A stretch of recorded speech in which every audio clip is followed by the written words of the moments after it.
మీ పిల్లల డాక్టర్ కల డబ్బు వల్ల ఆగిపోవద్దు. కేవలం 18 లక్షల నుంచి ఎంబీబీఎస్ విదేశాల్లో.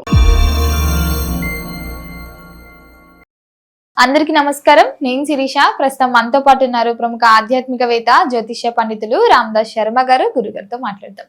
నమస్కారం గురుగారు. నమస్కారం. గురుగారు, ఆగస్టు మాసంలో కుంభరాశి వారికి ఎలా ఉందంటారు? ఎలాంటి జాగ్రత్తలు తీసుకోవచ్చు అంటారు? ఆర్థిక పరంగా, ఆరోగ్యపరంగా ఈ మాసంలో వీరి యొక్క గ్రహ గోచారం ఏంటంటారు? కుంభరాశి వాయుతత్వ రాశి అమ్మ. వీళ్ళకి ఏంటంటే మిథున రాశిలాగా, తులారాశిలాగా ఇది కూడా వాయుతత్వ రాశి. చాలామంది కుంభరాశి జలతత్వ రాశి అనుకుంటారు. కాదు, వాయుతత్వ రాశి అది. వాయుతత్వ రాశి అవడంతో వీళ్ళకి ఏమిటంటే వీళ్ళకి వచ్చే ఆరోగ్య సమస్యలు కూడా వాయువు సంబంధించే ఉంటాయి. అంటే అసిడిటీ రావడము, లంగ్స్కి అలా ఉంటుందన్నమాట. సో వీళ్ళకి రాశ్యాధిపతి శని భగవానుడు ద్వితీయ స్థానంలో సంచారం, అంటే ఇల్నట్స్ అని ఉంది వీళ్ళకి. ఇంకొక సంవత్సరం దాకా ఉంటుంది. తర్వాత షష్టమంలో ఎక్కువ గ్రహాలు ఉన్నాయి, 6వ స్థానంలో ఎక్కువ గ్రహాలు ఉన్నాయి వీళ్ళకి గోచారరీత్యా. ఏ గ్రహాలు ఉన్నాయి అంటే బృహస్పతి ఉంది, తర్వాత బుధుడు, రవి కూడా ఉన్నారు. తర్వాత ఇప్పుడు ఈ నెల ప్రథమార్థంలో కుజుడు 4వ స్థానంలో నుంచి 5వ స్థానానికి మారుతాడు. తర్వాత శుక్రుడు వీళ్ళకి 8వ స్థానంలోకి వస్తాడు. కేతు 7వ స్థానంలోకి వస్తాడు. ఇది వీళ్ళ గోచారం. ముఖ్యంగా చెప్పాలంటే రాశిలో రాహు సంచారం వల్ల ఏమవుతుందంటే వీళ్ళు చాలా దుందుడుగ్గా ఉంటారు.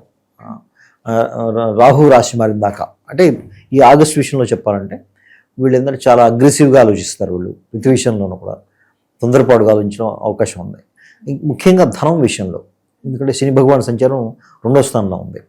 అయితే శని భగవాన్ మీద గురు దృష్టి కూడా ఉంది కాబట్టి చాలా వరకు ఆ సమస్యలు తగ్గే అవకాశం ఉంది వీళ్ళకి.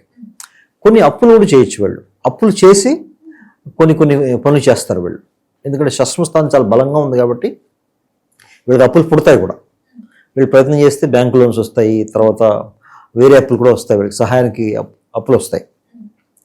దాని ద్వారా పిల్లల ఫీజులు కట్టడానికి, ఏమైనా ఇల్లు కట్టడానికి, తర్వాత ఇంట్లో ఏమైనా శుభకార్యాలు చేయడానికి, అట్లాంటి వాటికి వాడతారు వీళ్ళు. అయితే కుంభరాశి వాళ్ళ రాష్ట్రాధిపతి శని కాబట్టి శని భగవానుడు ద్వితీయ సంచారం చేస్తున్నా కూడా అది పెద్ద దోషంగా అనుకోకూడదు. అది ఎందుకంటే రాష్ట్రాధిపతే కదా ఆయన. కాబట్టి రాష్ట్రాధిపతి రాశికి ఎక్కువ కీడు చేయడమే ఒక నమ్మకం జ్యోతిష్ శాస్త్రంలో. షష్టమ స్థానంలో ఎక్కువ గ్రహాలు ఉన్నాయి కాబట్టి అప్పులు దొరుకుతున్నాయి కానీ ఎక్కువ అప్పులు తీసుకోకూడదు. అది ముందు కొంచెం ఇబ్బంది వచ్చే అవకాశం ఉంది. అదొకటి చూసుకోవాలి. తర్వాత 8వ స్థానంలోకి శుక్రుడు రావడం, వీళ్ళకి శుక్రుడు రావడంతో ఏమవుతుంది, వీళ్ళకి చతుర్థాధిపతి రాశి నుంచి శుద్ధ స్థానం అధిపతి శుక్రుడు, అది 8వ స్థానంలోకి వెళ్తాడు. అంటే దాని అర్థం ఏంటంటే వీళ్ళకి పేరెంట్స్తో కొంచెం వీళ్ళకి కొంచెం పొరపచ్చారు. ముఖ్యంగా తల్లితో కొంచెం పొరపచ్చాలు వచ్చే అవకాశం ఉంది వీళ్ళకి. ఆ విషయంలో జాగ్రత్త తీసుకోవాలి వీళ్ళు. తల్లి ఆరోగ్యం గురించి కూడా కొంచెం జాగ్రత్త తీసుకోవాలి. 8వ స్థానంలోకి వెళ్ళిపోతున్నాడు కాబట్టి కొంతమందికి ఈ కుంభరాశి వాళ్ళకి వాళ్ళ మదర్ యొక్క ఆరోగ్యం గురించి కొంచెం జాగ్రత్త తీసుకునే నీడైతే ఉంది.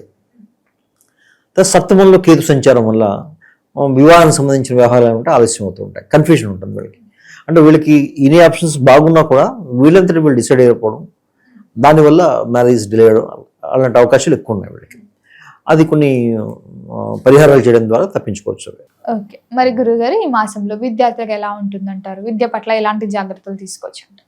విద్యార్థులకి ప్రథమార్థంలో బాగానే ఉంటుందమ్మా. ద్వితీయార్థంలో కొంచెం కష్టపడే అవసరం ఉంటుంది. ఎందుకంటే శుక్రుడు వీళ్ళకి 8వ స్థానంలోకి వెళ్తున్నాడు కాబట్టి వీళ్ళకి ఈ రాశికి సంబంధించి శుక్రుడు చాలా ఇంపార్టెంట్. విద్యార్థులకి శుక్రుడు చాలా ఇంపార్టెంట్. నీచపడుతున్నాడు శుక్రుడు. దానివల్ల ఏమవుతుందంటే చదువులో కొంచెం ఆసక్తి తగ్గొచ్చు. అయితే చేసుకునే పరిహారాల వల్ల అది ముందుకు వెళ్తుంది. మరి ఉద్యోగ రంగంలో ఉన్న వారికి కూడా ఎలా ఉంటుందంటారు? ఉద్యోగం లేకుండా నిరుద్యోగుల పరిస్థితి కూడా ఏంటంటారు? ట్రయల్స్ చేస్తుంటారు కదా జాబ్స్, కొత్త జాబ్స్ కోసం వస్తాయంటాయా? అవకాశాలు ఏమైనా ఉన్నాయంటారా? అదేం నీకు ప్రాబ్లం లేదమ్మా. వస్తాయి. ఉద్యోగం విషయంలో కుజుడు సపోర్ట్ వీళ్ళకి ఎలాగా ఉంటుంది. అయితే సర్వీస్ సంబంధించిన జాబ్స్ వీళ్ళకి వస్తాయి. సర్వీస్ అంటే డే టు డే సర్వీసెస్ ఉంటాయి కదా, వీళ్ళకి గవర్నమెంట్ జాబ్స్ చెప్పలేం కానీ మామూలుగా ప్రైవేట్ సర్వీస్ జాబ్స్ అలాంటివి అయితే అవకాశం ఉంది వాళ్ళకి. అలాగే గురుగారు సంతాన యోగం ఉందంటారా? మరి సంతాన యోగం, సంతానికి ఏం ప్రాబ్లం లేదు, ఉందమ్మా. కుటుంబ వాతావరణం ఎలా ఉంటుందంటారు? కుటుంబ వాతావరణం కొంచెం మందకొడిగా ఉంటుంది వీళ్ళకి. అంటే అందరూ ఒక డిప్రెస్డ్ మోడ్లో ఉంటారు వీళ్ళకి.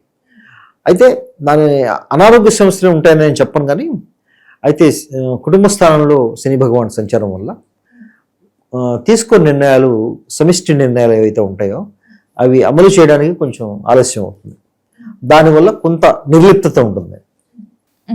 గురుగారు అలాగే ఈ వివాహ యోగం, ఎవరైతే వివాహ ప్రయత్నాలు చేస్తున్నారో వారికి వివాహ యోగం ఉందంటారా? వివాహాల అవకాశాలు వస్తాయి వీళ్ళకి.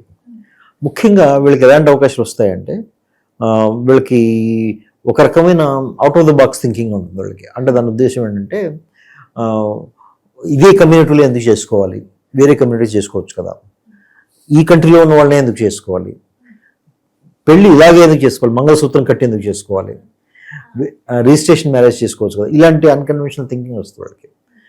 కొన్నిసార్లు అవి ఇబ్బంది పెట్టచ్చు వాళ్ళని. ఇబ్బంది పెట్టి కొన్నిసార్లు ఆలస్యం చేయడానికి అవకాశం కూడా ఉంది వీళ్ళకి. కాబట్టి అవకాశాలు వస్తాయి, కానీ అవకాశాలు వివాహంగా కన్వర్ట్ అవడానికి శాతం అనేది తక్కువ ఉంటుంది. మరి గురుగారు ఈ మాసంలో పెట్టుబడులు పెడదాము, కొత్తగా వ్యాపారం స్టార్ట్ చేద్దాం అనుకుంటూ ఉంటారు కదా, చెయ్యొచ్చు అంటారు? భూమి మీద పెట్టుబడి పెట్టచ్చు ఈ మాసంలో. భూముల పైన రియల్ ఎస్టేట్ అది పెట్టుబడి పెట్టచ్చు. ఎందుకంటే పంచమంలో కుజుడు ఉన్నాడు. ఎప్పుడైతే కుజుడు పంచమంలో ఉంటాడో ఆ పెట్టుబడులు రాణిస్తాయి భూమి మీద పెట్టే పెట్టుబడులు. గురుగారు అలాగే ఈ మాసంలో వీరు దూర ప్రయాణాలు చేయొచ్చు అంటారా? చేస్తే ఎలాంటి జాగ్రత్తలు తీసుకోవచ్చు అంటారా? ఇప్పుడు దూర ప్రయాణాలు చేయాలంటే చాలా వరకు భయపడుతూ ఉన్నారు. సో దూర ప్రయాణాలు చేయొచ్చు అంటారా? ఈ కుంభరాశి వారికి ఈ మాసం ఓకేనా? కుంభరాశి వాళ్ళు దూర ప్రయాణాలు తగ్గించుకుంటే మంచిది. ఒక కారణం ఏంటంటే కుజుకు సంబంధించిన సపోర్ట్ దూర ప్రయాణాలకు లేదు. రెండో కారణం ఏంటంటే శుక్రుడు నీచంలో ఉన్నాడు వీళ్ళకి, దూర ప్రయాణాధిపతి, నవమస్థానాధిపతి. కాబట్టి నవమస్థానాధిపతి అష్టమంలో అయితే ఎప్పుడైతే ఉంటాడో దూర ప్రయాణాల వల్ల వీళ్ళకి నష్టమే ఎక్కువ ఉంటుంది. కాబట్టి తగ్గించుకుంటే మంచిది. విదేశీ యోగం ఉందంటారా? విదేశాలకు వెళ్ళాలని చాలా మంది ప్రయత్నిస్తున్నారు. చదువుకోవడానికైనా, అక్కడికి వెళ్ళి సెటిల్ అవ్వడానికైనా విదేశీ యోగం ఉందంటారా? మరి విదేశీ యోగం ప్రస్తుతానికి తక్కువ అని చెప్పాలి వీళ్ళకంటే. దానికి సంబంధించిన సపోర్ట్ అవి గోచారంలో లేవు. వ్యక్తిగత జాతకంలో ఏమైనా ఉంటే చూడొచ్చు. మరి వీరికి ప్రథమార్థం బాగుంటుందంటారా, ద్వితీయార్థం బాగుంటుందంటారా? వీళ్ళకి ద్వితీయార్థమే బాగుంటుంది. ద్వితీయార్థం రవి సంబంధించిన గోచారం బాగుంటుంది వీళ్ళకి. సప్తమంలోకి వస్తాడు కదా, రవి వస్తాడు, బుధుడు వస్తాడు.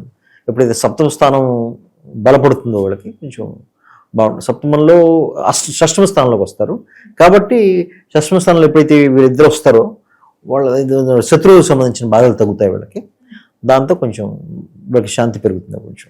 మరి గురుగారు మొత్తం ఇది మాసం అంతా ఇంకా బాగుండాలంటే ఏ దైవారాధన చేయాలంటారు? ఎలాంటి పరిహారాలు చేసుకుంటే బాగుంటుందంట? వీళ్ళు ముఖ్యంగా చేయాల్సిందమ్మా, వీళ్ళకి యాక్చువల్గా లక్ష్మీదేవి ఆరాధన చేయాలి. వీళ్ళు దత్తాత్రేయ స్వామి ఆరాధన చేస్తే మంచిది.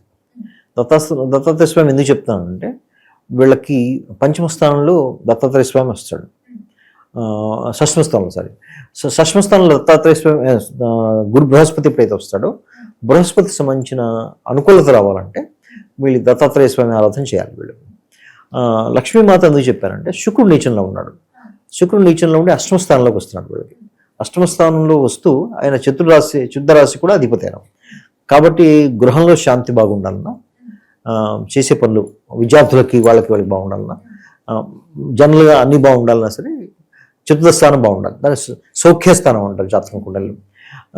శుక్రుడికి సంబంధించిన అధిదేవత లక్ష్మీదేవి కాబట్టి ఆమె ఆరాధన చేస్తే ఆ విషయంలో మెరుగుంటుంది.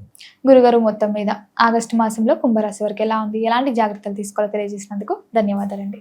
నమస్కారం.